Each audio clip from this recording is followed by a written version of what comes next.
Every time there's a hurricane, a flood, a fire, or some kind of large scale disruption, I notice the same thing happen. Business owners who have been solid for years suddenly start asking questions they've never asked before. Like, should I be looking at government contracts? Or is disaster relief something I should be doing? Or did I miss the window for this? And I understand where that question comes from because when a disaster hits, the funding shows up fast, right? Or FEMA announcements, emergency declarations, and these big numbers being thrown around left and right. It feels like the opportunity just appeared out of nowhere. And to be clear, there are real opportunities. I've seen counties award debris removal and emergency service contracts in the mid six figures. I've seen engineering inspections and infrastructure recovery work and move into seven-figure ranges. I've even seen recovery related services turn into multi-year contracts because rebuilding does not happen quickly or cleanly. So, yes, the work is real and the money is real and the outcomes are real. But what most people do is see what happened before these contracts were awarded. They can't see it. Those businesses were not scrambling when the disaster hit. They were not rushing to get registered. They were not trying to figure out insurance or compliance under pressure. No, that's not what's happening. They were already positioned, way ahead.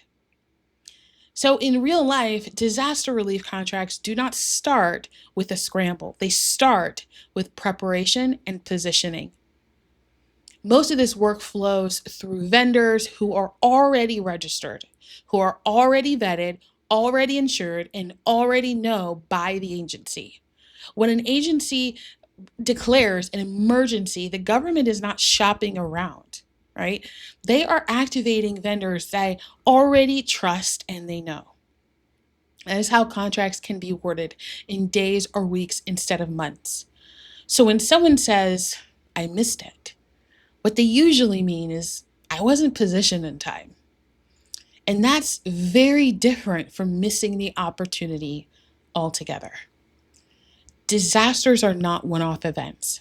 Recovery does not end when the news cycle changes.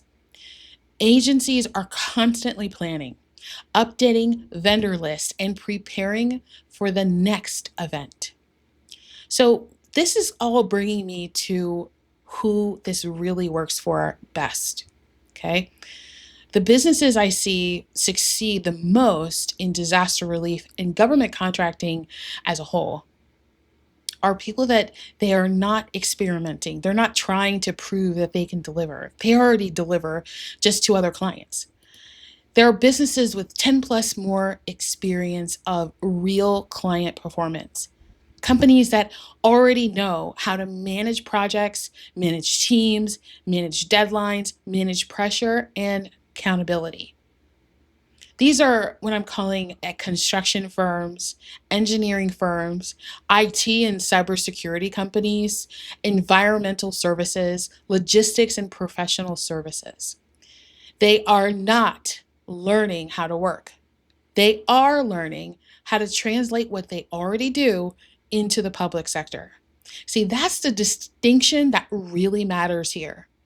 I've watched business owners with strong private sector track records walk away from disaster opportunities, not because they weren't capable, but because they weren't prepared. And I've watched others step in calmly, not because they were bigger, but because they had done the groundwork.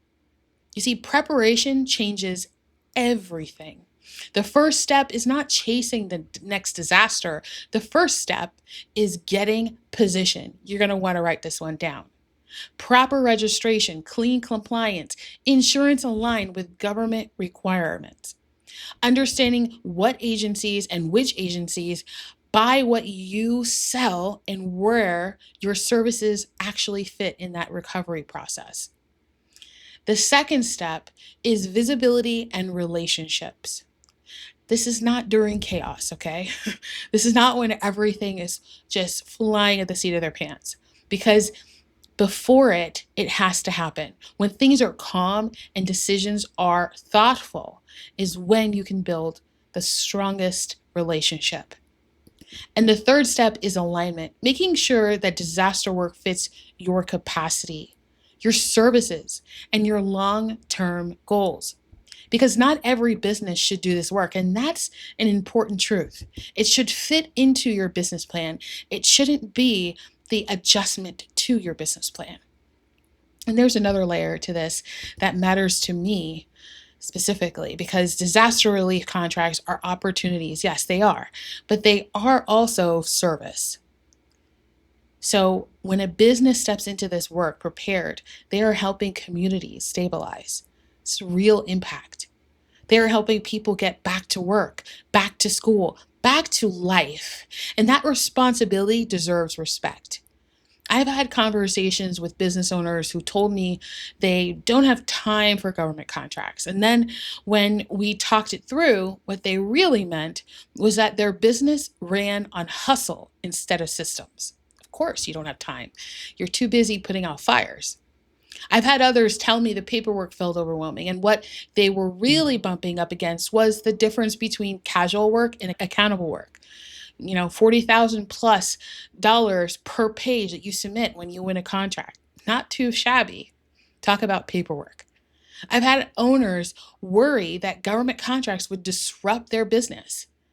And in most cases, that was their intuition telling them that they needed to prepare first, not walk away. So, government contracts, including disaster relief work, should never replace a healthy business. They should strengthen one. And if you've missed the last opportunity, that doesn't mean you're late. It means you now know what to prepare for next. This is why I'm such a strong believer in proactive with contracting instead of reactive. The businesses that win consistently are not chasing headlines. They're building readiness. That's also why I work specifically with established service businesses that already have 10 plus years of real delivery experience. And they want to leverage that experience into the public sector the right way. If that's you and you want guidance on how to do this strategically, responsibly, and without disrupting what already works in your business, you can click the link down below to apply to work with me.